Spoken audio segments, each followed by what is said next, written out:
मुंबई आणि MMR मध्ये मध्यरात्रीपासूनच मुसळधार पाऊस, सखल भागात साचलं पाणी। पुढील 5 दिवस मुसळधार ते अतिमुसळधार पाऊस कोसळण्याची शक्यता। मुंबईला पाणी पुरवठा करणाऱ्या धरणांमध्ये सलग दुसऱ्या दिवशी वाढ। धरणांमधील साठा 8.12%वर।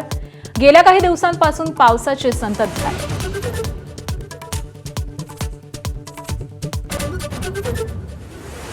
पालघर आणि रायगड जिल्ह्यात मुसळधार पावसाचा इशारा। शाळा, महाविद्यालय, अंगणवाड्यांना सुट्टी जाहीर। जिल्हा प्रशासनाचं नागरिकांना सतर्कतेचं आवाहन। विदर्भातही पावसाची दमदार हजेरी। नागपूर आणि चंद्रपुरात मुसळधार पाऊस।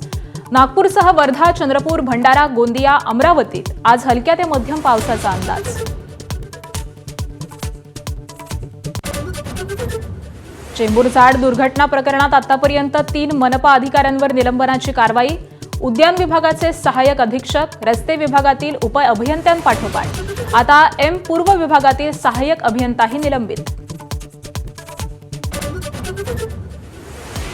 एनडीए सोबत जाण्याबाबत शरद पवारांच्या राष्ट्रवादीत चाचपणी सुरू असल्याची माहिती। विचारणा झाली तर विचार होईल, खासदार अमोल कोल्हेंचं वक्तव्य। तर एनडीए सोबत न जाण्यावर रोहित पवार ठाम।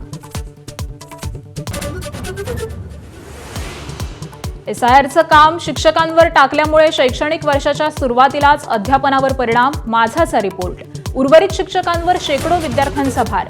नाशिक जिल्ह्यात काही शाळांत तर पालकच झाले शिक्षक। शीख समाजाच्या चालकाला हेल्मेटची सक्ती करता येणार नाही। मुंबई उच्च न्यायालयाच्या नागपूर खंडपीठाचा निर्णय। हेल्मेट घातलं नाही म्हणून कुठलाही भेदभाव होत नाही असा निर्वाळा।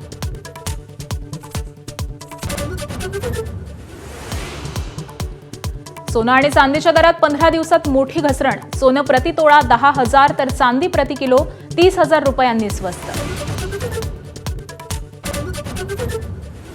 तुळजाभवानीच्या 4,121 हेक्टर इनामी जमिनीच्या घोटाळ्याची सखोल चौकशी करा। महसूल मंत्री चंद्रशेखर बावनकुळेंनी जिल्हाधिकाऱ्यांना निर्देश दिल्याची माहिती।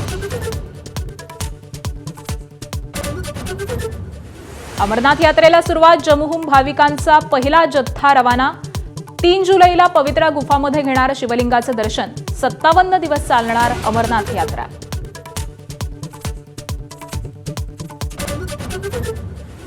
वैभवला लवकरात लवकर अंतिम 11 मध्ये घ्या, अन्यथा त्याच्यावर दबाव वाढेल।